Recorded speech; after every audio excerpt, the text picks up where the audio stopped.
Hello, नमस्ते प्रिय विद्यार्थियों। आशा करता हूँ आप सभी सकुशल पूर्वक होंगे। आज की यह वीडियो बहुत ही महत्वपूर्ण होने वाली है।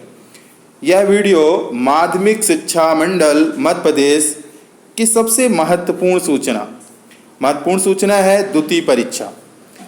जो बच्चे फेल हो गए हैं, सप्लीमेंट्री आ गए हैं, उनके लिए दूसरा अवसर, बहुत ही सुनहरा अवसर कि किसी कारणवश से यदि विद्यार्थी चूक गया है, परीक्षा देना चूक गया है, कोई भी परेशानी हो सकती है, बच्चा बीमार हो गया है या कोई पेपर उसका बहुत ही कमज़ोर चला गया है जिसमें वह असफल हो गया है, तो इन सब बातों को ध्यान में रखकर गवर्नमेंट ने एक अवसर और दिया है बच्चों को, जो सराहनीय है और एक बच्चों की सफलता की ओर ध्यान देते हुए और बच्चों को एक अवसर प्रदान किया गया है। तो देखिए क्या है सूचना है वर्ष 2025 की हाई स्कूल और हायर सेकेंडरी के अनुत्तीर्ण विषयों की परीक्षा देने अथवा अंक सुधार के लिए द्वितीय परीक्षा का आयोजन, यानी दूसरी परीक्षा का आयोजन होने जा रहा है। तो प्रिय विद्यार्थियों, यदि आप किसी कारण से असफल हो गए हैं या फिर आप श्रेणी सुधार करना चाहते हैं कि आपके नंबर कम आए हैं और आप उसमें और भी अच्छे नंबर ला सकते हैं, तो निश्चित है ये आपके लिए बहुत ही महत्वपूर्ण सूचना होगी। तो देखिए क्या है सूचना में, राष्ट्रीय शिक्षा नीति 2020 के तहत माध्यमिक शिक्षा मंडल द्वारा अब तक आयोजित होने वाली पूरक परीक्षाओं के स्थान पर, जो पूरक परीक्षा हुआ करती थी, सप्लीमेंट्री परीक्षा हुआ करती थी, तो पूरक परीक्षा के स्थान पर अनुत्तीर्ण विषयों अथवा अंक सुधारने के लिए द्वितीय परीक्षा का आयोजन किया जा रहा है। द्वितीय परीक्षा में सम्मिलित होने के लिए छात्र MP ऑनलाइन के कियोस्क पर अपनी मुख्य परीक्षा के परीक्षाफल के आधार पर द्वितीय परीक्षा के विषय अनुक्रमांक यानी रोल नंबर की जानकारी देकर शुल्क का नगद भुगतान कर परीक्षा आवेदन पत्र भर सकेंगे। तीसरे, द्वितीय परीक्षा में छात्र को अनुत्तीर्ण विषयों का चयन अनिवार्य है। जो द्वितीय परीक्षा में छात्र अनुत्तीर्ण, मतलब यूँ कहें कि जो इस प्रथम परीक्षा में अनुत्तीर्ण हो गए हैं, ठीक है, वह द्वितीय परीक्षा का फॉर्म भरते समय इस बात का ध्यान रखें कि द्वितीय परीक्षा में छात्र को अनुत्तीर्ण विषयों का चयन अनिवार्य है। जिस विषय में बच्चा अनुत्तीर्ण हुआ हो उसका जरूर वह चयन करे कि इस परीक्षा में वह अनुत्तीर्ण है। चयन अनिवार्य है, परंतु उत्तीर्ण विषयों का चयन स्वैच्छिक है। अगर वह उत्तीर्ण विषय में भी परीक्षा देना चाहता है भर सकता है, लेकिन अनुत्तीर्ण विषयों को ध्यान रखें, अनुत्तीर्ण विषयों को जरूर भरे।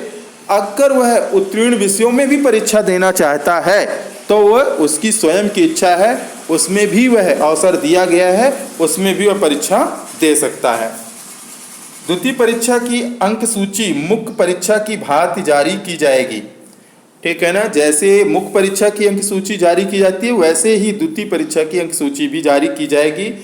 तो आपको घबराने की आवश्यकता नहीं है, डरने की आवश्यकता नहीं है, ठीक है। अगर आपके किसी विषय में कम नंबर आए हैं तो आप पुनः परीक्षा देकर अच्छे नंबर प्राप्त कर सकते हैं। जो असफल हुए हैं वो सफल हो सकते हैं, जो सप्लीमेंट्री है वह पास हो सकते हैं आराम से। मंडल द्वारा जारी अंक सूची का अधिभार सर्वमान्य है, अर्थात आपको घबराने की जरूरत नहीं है कि यह मार्कशीट मान्य होगी अथवा अमान्य होगी। यह आपको पूरी तरह से कंप्लीट तरह से आपके मान्य होगी, अच्छी तरह से ध्यान रखिए, उसी तरह मान्य होगी जैसी पहली मार्कशीट है, ठीक उसी प्रकार दूसरी भी मान्य होगी। मंडल द्वारा जारी अंक सूची का अधिभार सर्वमान्य है। वर्ष 2025 की हाई स्कूल द्वितीय परीक्षा दिनांक 17 जून 2025 से 26 जून 2025 तक, ध्यान रखिएगा 17 जून से यह परीक्षा चालू होगी और 26 जून 2025 तक, एवं हायर सेकेंडरी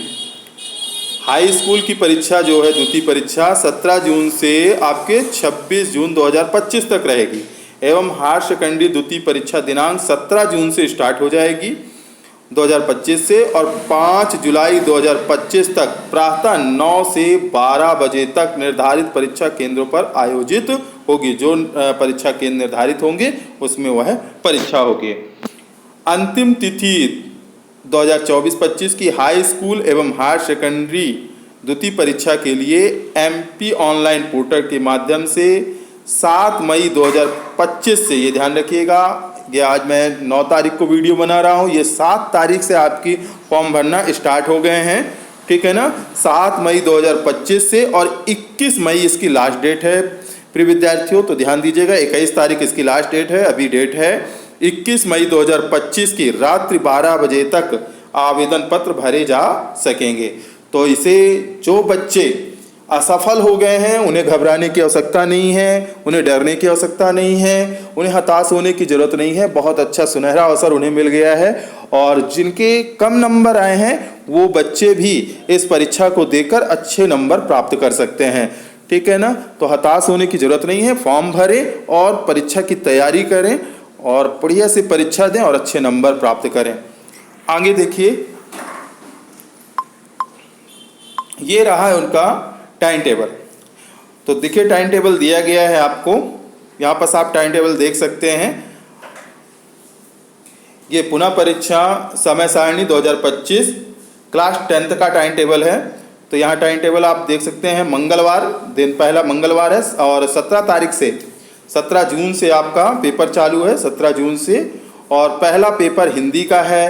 फिर बुधवार 18 को है उर्दू है, फिर गुरुवार 19 को अंग्रेजी है, शुक्रवार 20 को ये आपका national skill qualification framework NSOF समस्त विषय एवं आर्टिफिशियल टेक्नोलॉजी AI का है, ठीक है, जिन्होंने अन्य तौर पे लिया रहते हैं AI का, ठीक है।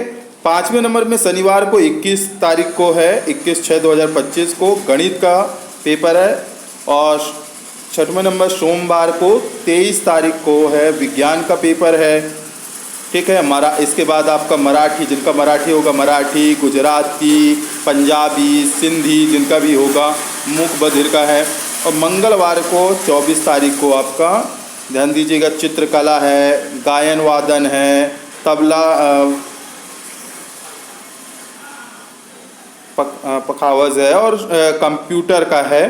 फिर इसके बाद 8वें नंबर बुधवार को 25 तारीख को आपका बच्चों ये है संस्कृत का, और 26 को है सामाजिक विज्ञान का, ठीक है ना। तो ये आपको टाइम टेबल है, अगर नहीं स्पष्ट समझ में आ रहा है तो जूम करके आप इसे देख लें, क्वालिटी बढ़ा लें ताकि आपको अच्छे से स्पष्ट टाइम टेबल देख सकें। और अब अगले स्लाइड पर चलते हैं। 12th वाले बच्चों के लिए भी टाइम टेबल मैंने दे रखा है, तो वहाँ भी आप देख सकते हैं। ये देखिए आपका 12th का है, 12th का भी टाइम टेबल मैंने दिया है, इसे आप देख लें अच्छे से। पहले नंबर मंगलवार से स्टार्ट है पेपर 17 तारीख से, और पहला पेपर ही आपका हिंदी है। फिर दूसरा पेपर बुधवार 18 तारीख को उर्दू, मराठी, और 19 को इंग्लिश का पेपर है, अंग्रेजी का। फिर 20 को जो है आपका NSOF, ठीक है, शारीरिक शिक्षा वाला, और 21 को गणित का है। फिर 21 के बाद 23 को है आपका भौतिक शास्त्र है, रसायन शास्त्र है, एनिमल हस्बेंड्री और milk trade, poultry farm and fisheries, और इसी में है विज्ञान के तत्व और भारतीय कला का इतिहास। 24 को है बायोटेक्नोलॉजी का है, गायन वादन का है, तबला पखावज का है। 25 को रसायन शास्त्र है, इतिहास है, व्यवसाय अध्ययन है, एलिमेंट्री ऑफ साइंस है, और ड्राइंग एंड पेंटिंग है, गृह प्रबंध पोषण है। और 26 को है राजनीति शास्त्र है। 27 को है बायोलॉजी का है, 27 तारीख को ध्यान दीजिएगा, बायोलॉजी का है। और फिर इसके बाद 28 को कृषि का है, होम साइंस है, बुक कीपिंग है, अकाउंटेंसी का है। और 30 तारीख को इंफॉर्मेटिक प्रैक्टिसेस है, और 1-7 को समाजशास्त्र को है, 2 का फिर भूगोल है, और भी है क्रॉप प्रोटेक्शन, 3 को है, 4 को है, 5 को लास्ट संस्कृत है। ठीक है, देख लीजिए इसे, जो भी आपके विषय हैं। और आगे भी देखिए थोड़ा सा और जान, अगर इसमें नहीं समझ में आ रहा है, स्पष्ट नहीं समझ में है, तो अगली स्लाइड में मैं और स्पष्ट आपको प्रोवाइड कराने का प्रयास कर रहा हूँ। ये देखिए, इसमें शायद आपको पूरे स्पष्ट सारे सब्जेक्ट दिख जाएंगे, इसे आप रोक कर देख सकते हैं। और ये बाद में अगर और भी सूचना चाहिए तो यह साइट है, इस साइट में जाकर आप, ये वेबसाइट पर जाकर आप पूरी सूचना आप प्राप्त कर सकते हैं। www.mpbse.nic.in ये पर सारी जानकारी उपलब्ध है, तो आप उससे भी जानकारी प्राप्त कर सकते हैं। अगर वीडियो अच्छी लगी हो, आपके लिए हेल्पफुल हो, तो इस वीडियो को लाइक करें, अगर नए हैं तो सब्सक्राइब करें, और अन्य लोगों तक ज़रूर शेयर करें, जिससे अन्य बच्चों का भविष्य बन सके। क्योंकि देखिए, असफलता सबके लिए दुखदाई होती है। शायद यह वीडियो उन बच्चों तक पहुंच जाए जो निराश हों, हताश हों, और वह इस वीडियो को देखें, ताकि उनके मन में, उनके चेहरे पर मुस्कान आ जाए, और एक अवसर जो मिल रहा है, गवर्नमेंट दे रही है, उसका उन्हें लाभ मिल सके। तो प्रिय विद्यार्थियों, इस वीडियो को ज़्यादा से ज़्यादा शेयर करें, ताकि सभी का भला हो। धन्यवाद।